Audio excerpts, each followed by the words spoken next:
UP में 69,000 शिक्षक भर्ती मामले में अब नया पेंच फंस गया है। इलाहाबाद हाई कोर्ट के आदेश पर सुप्रीम कोर्ट ने रोक लगा दी है। इससे जो रिजर्व कैटेगरी के कैंडिडेट हैं उनमें थोड़ी मायूसी है। उन्हें लगता है कि इनकी जो भर्ती होनी चाहिए थी वो एक बार फिर से अधर में लटक सकती है। इस वक्त हमारे साथ संगम नगरी प्रयागराज के तमाम ऐसे अभ्यर्थी मौजूद हैं जिन्हें इस बात की उम्मीद थी कि हाई कोर्ट की डिवीजन बेंच के फैसले के बाद वो शिक्षक बन जाएंगे, उन्हें नौकरी मिल जाएगी। तमाम सपने इन्होंने पाल रखे थे, लेकिन अब जब मामला सुप्रीम कोर्ट में गया, सुप्रीम कोर्ट ने फिलहाल रोक लगा दी है। उसके बाद इन्हें बड़ा झटका लगा है।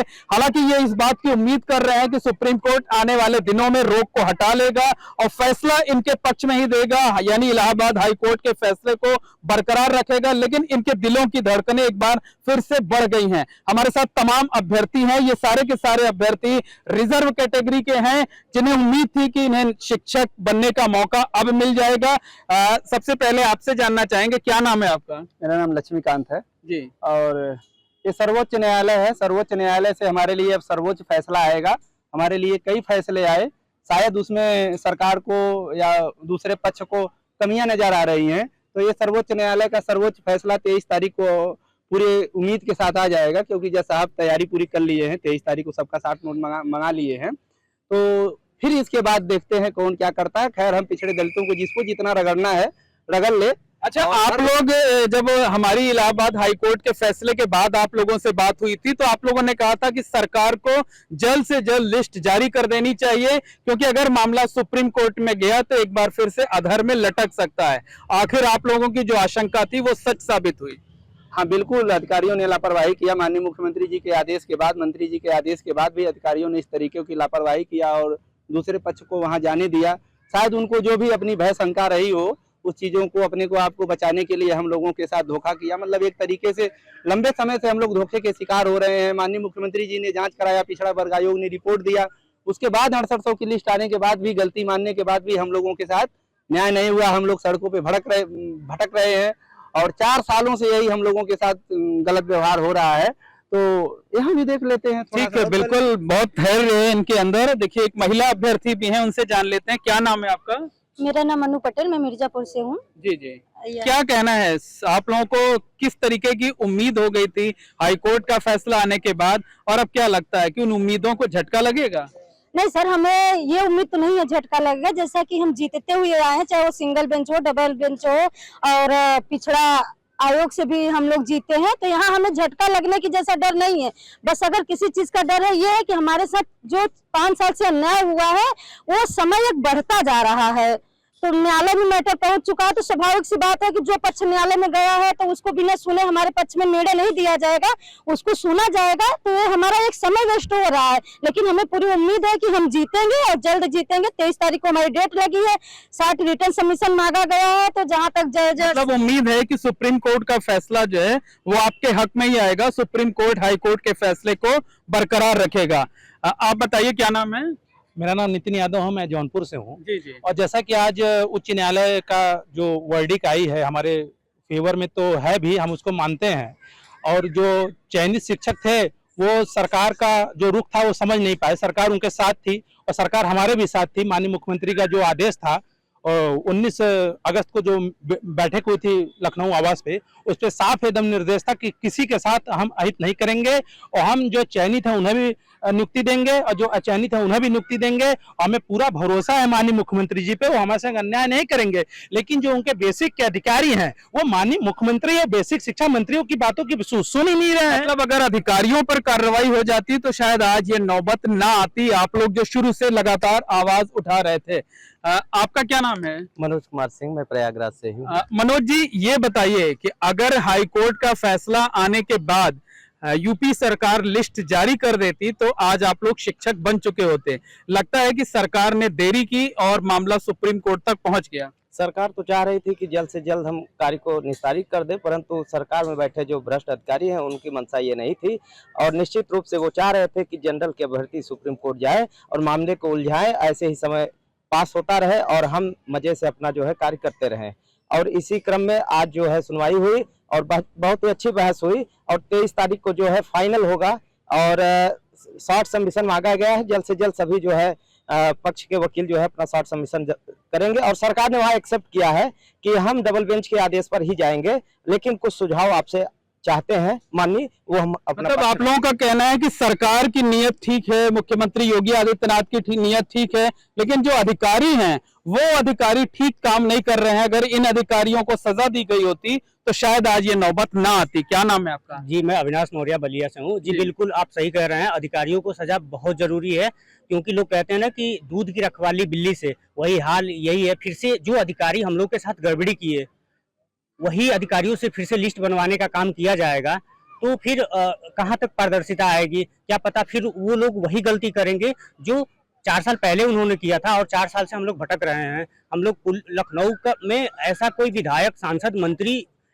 इवन जो कालिदास तो आप लोगों को आशंका थी, इसीलिए आप लोग हाईकोर्ट का फैसला आने के बाद लगातार लखनऊ में डिप्टी सीएम से लेकर तमाम मंत्रियों के घरों का घेराव कर रहे थे, प्रदर्शन कर रहे थे। बिल्कुल, ये आशंका हम लोगों को पहले से थी कि जो कोई न कोई पक्ष जरूर सुप्रीम कोर्ट जाएगा और मामले में डिले हो सकता है।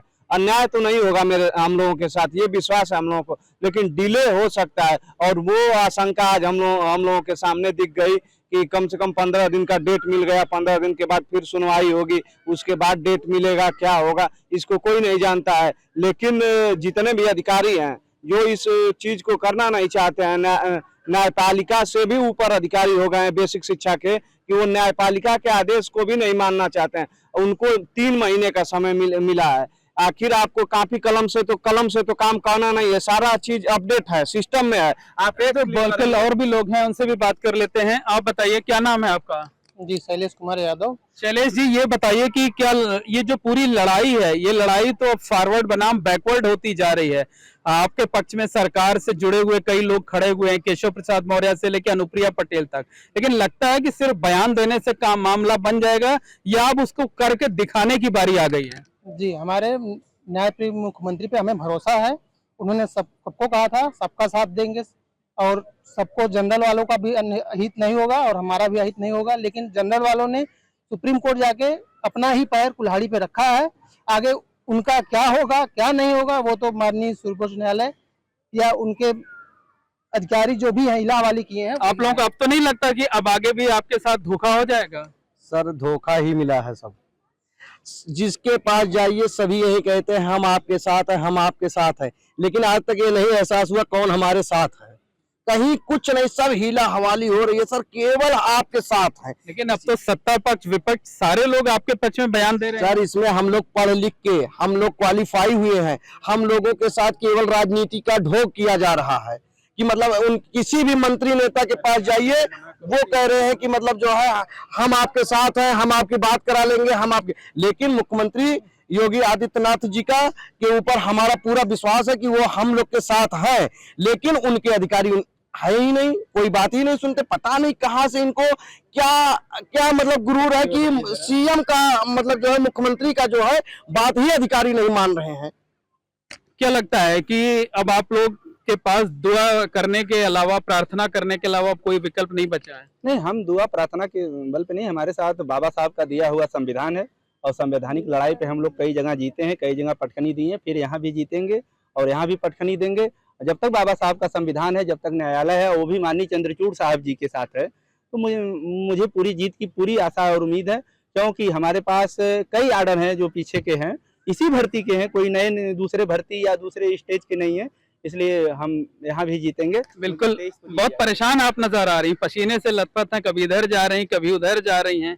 क्या लगता है, बेचैनी ज्यादा है, डर ज्यादा लग रहा है? नहीं सर, मुझे बिल्कुल डर नहीं है। मैं तो बिल्कुल आश्वस्त हूँ कि नियम कानून हमारे साथ है, संविधान हमारे साथ है, हमें डरने की जरूरत नहीं है। लेकिन हम इसलिए जरूर परेशान है कि हमारे साथ एक जो लंबा हमारा संघर्ष है वो बढ़ता जा रहा है, और ये गलती सरकार की है, अधिकारियों की है। हम 5 साल से संघर्ष कर रहे हैं, हमें 5 साल पहले विद्यालय में होना चाहिए था, लेकिन एक लंबा संघर्ष है, और लंबा संघर्ष के बाद हम जीतते हुए आए हैं। चाहे वो सिंगल बेंच हो, डबल बेंच हो, पिछड़ा आयोग हो, तो यहाँ से भी जीतेंगे, और यहाँ से तो पहले से ही हमारे पक्ष में आ गए। उम्मीद है कि सुप्रीम कोर्ट में भी कामयाबी मिलेगी। जरूर मिलेगी। ये देश संविधान से चलता है, बाबा साहब के संविधान से चलेगा।